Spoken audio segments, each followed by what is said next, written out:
Bienvenidos a este análisis documental. Hoy vamos a abrir uno de los expedientes criminales más oscuros y complejos de toda la historia de América Latina. Y aclaro desde ya, no estamos aquí para buscar sensacionalismo barato, para nada. La idea es examinar de manera súper estructurada los datos fríos, los errores garrafales de investigación y sobre todo esas profundas fallas sistémicas que permitieron que algo así ocurriera. Vamos a desglosar esto con toda la rigurosidad y el respeto que un tema tan pesado exige. Para entender de verdad la inmensa magnitud de este caso, tenemos que ubicarnos exactamente en el tiempo y el espacio. Imaginemos que es junio de 1998. Estamos en Génova, un municipio ubicado en el departamento del Quindío, en plena zona cafetera de Colombia. Bueno, pues en este escenario tan rural, tan aparentemente tranquilo, un hallazgo alteraría por completo la historia judicial del país. Y créanme, iba a crear una tensión que cambiaría de golpe todo lo que los investigadores creían saber hasta ese momento. Sección 1. El macabro hallazgo. A ver, en este municipio se descubrieron 3 menores en un cañaveral, y esto desató una investigación inicial que, lamentablemente, estaba plagada de sesgos. Desde el primerísimo minuto, las autoridades asumieron, de forma totalmente errónea, que se trataba de las acciones de una secta satánica. Pero antes de avanzar más, creo que es vital hacer una pausa y establecer un marco de absoluto respeto. Este análisis va a incluir descripciones de crímenes reales contra menores. Todo está estrictamente fundamentado en documentos oficiales de la Fiscalía General, además de reportes súper exhaustivos de medios como Semana, CNN y La Nación. Nuestro propósito no es, bajo ninguna circunstancia, glorificar la figura de este perpetrador, sino entender con exactitud qué fue lo que se rompió en los sistemas de protección del Estado. Sección 2. El perfil del asesino. Su origen. Luis Alfredo Garavito nació en 1957. Y ojo a este detalle, justo en el mismo municipio del hallazgo inicial, Génova. Si revisamos su historial clínico, vemos una infancia brutalmente sombría. Sufrió violencia sistemática por parte de su padre y abuso en su propio entorno. Pero la gran señal de alarma, la más evidente, saltó a sus 15 años cuando intentó atacar a un menor. Fue capturado, sí, pero quedó libre simplemente porque era menor de edad. Las banderas rojas estaban ahí, a la vista de todos. Incluso hubo pasos por hospitales psiquiátricos, pero el sistema simplemente no hizo nada para contener el riesgo. Al crecer en este entorno tan inestable y desarrollar un alcoholismo bastante severo, terminó convertido en un completo marginado social. Literalmente para el mundo, era un hombre invisible, un vagabundo más caminando por las calles de Colombia. Y aquí está el punto crucial de todo esto. Los perfiles más peligrosos casi nunca lucen como los monstruos de las películas, ¿verdad?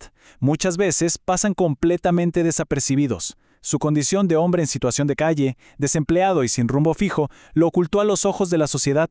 Y esa misma invisibilidad, tristemente, se transformaría muy pronto en su camuflaje más letal. Sección 3. 7 años en la sombra. El método. Su método dependía de crear fachadas absolutamente impecables. Tenía una adaptación camaleónica al entorno que asusta.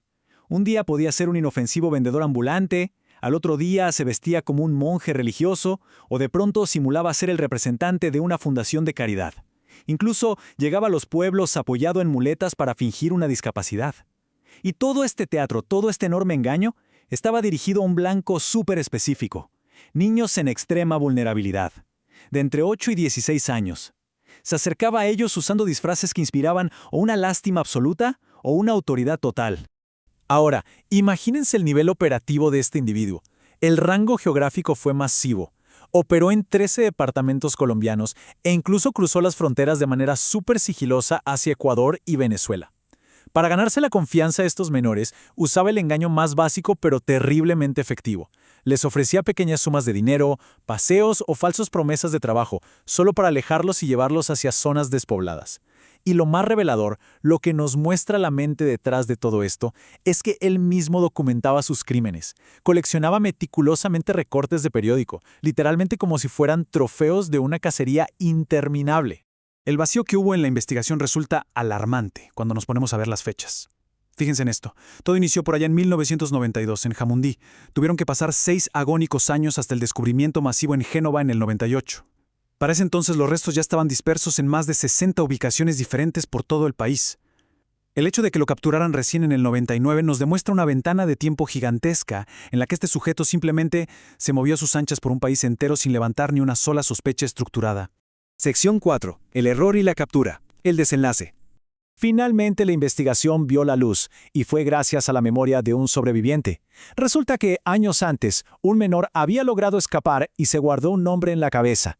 Esa fue la pieza clave de todo el rompecabezas. Con este dato, un equipo especial, que estaba liderado por la fiscal Lili Naranjo y el investigador Aldemar Durán, empezó a cruzar variables. Conectaron el modus operandi, analizaron toda la geografía de las desapariciones y empataron las fechas. Todo convergía perfectamente. Emitieron la orden de captura, pero, demostrando otra vez su gran capacidad de evasión, el sujeto ya se había esfumado, adoptando la nueva identidad de Bonifacio Morera Liscano. El 22 de abril de 1999 llegó el final. Y escuchen bien esto porque no fue una megaoperación de inteligencia de meses. Para nada. Todo comenzó con un nuevo intento de ataque en un potrero de Villavicencio. Irónicamente, fue un ciudadano en situación de calle quien escuchó los gritos, corrió sin pensarlo a intervenir y defendió a la víctima agarrando a pedradas al agresor. Esto desató una llamada inmediata y ahí sí, un rápido despliegue de la policía.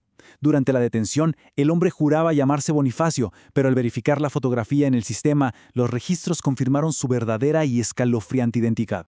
172. Ese es el número. Tras la captura, él admitió inicialmente un solo intento de agresión. Pero en cuestión de horas, el escenario cambió de una forma radical.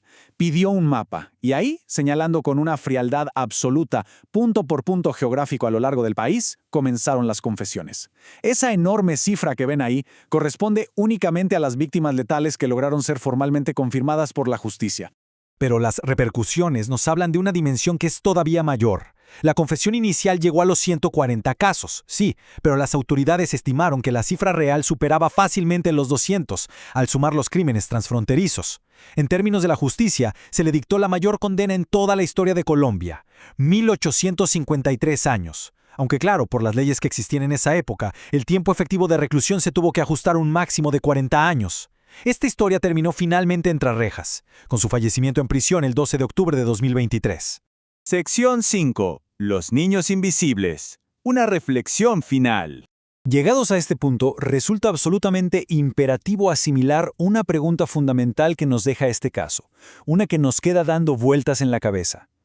¿Cómo es operativa y logísticamente posible que un solo individuo logre moverse por 13 departamentos y varios países durante 7 años seguidos sin ser detectado a tiempo?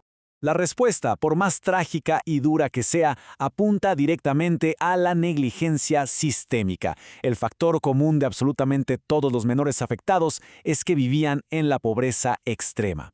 Eran hijos del rigor de la calle o pertenecían a familias sin ningún tipo de poder, voz o influencia. Cuando estos niños desaparecían, la burocracia era exasperantemente lenta y la sociedad en general simplemente miraba hacia otro lado. Este atacante operó en las sombras precisamente porque el propio sistema ya había hecho invisibles a estos niños muchísimo antes de que él los seleccionara. Y así nos queda la lección más oscura de toda esta historia judicial. El crimen se expande, como un virus, en los vacíos que deja la indiferencia de la sociedad. Es absolutamente crucial que cuestionemos esas profundas fallas sistémicas que mantuvieron un caso como este en la impunidad durante tanto tiempo. Creemos que debatir y analizar de forma estructurada todo esto es lo que enriquece nuestra comprensión de expedientes tan complejos y ayuda a que estas historias no queden enterradas en el olvido. Si el rigor de este espacio les aporta valor para entender estos hechos de manera clara y súper objetiva, los invitamos a suscribirse para seguir explorando futuras investigaciones juntos. Muchísimas gracias por acompañarnos en este análisis documental.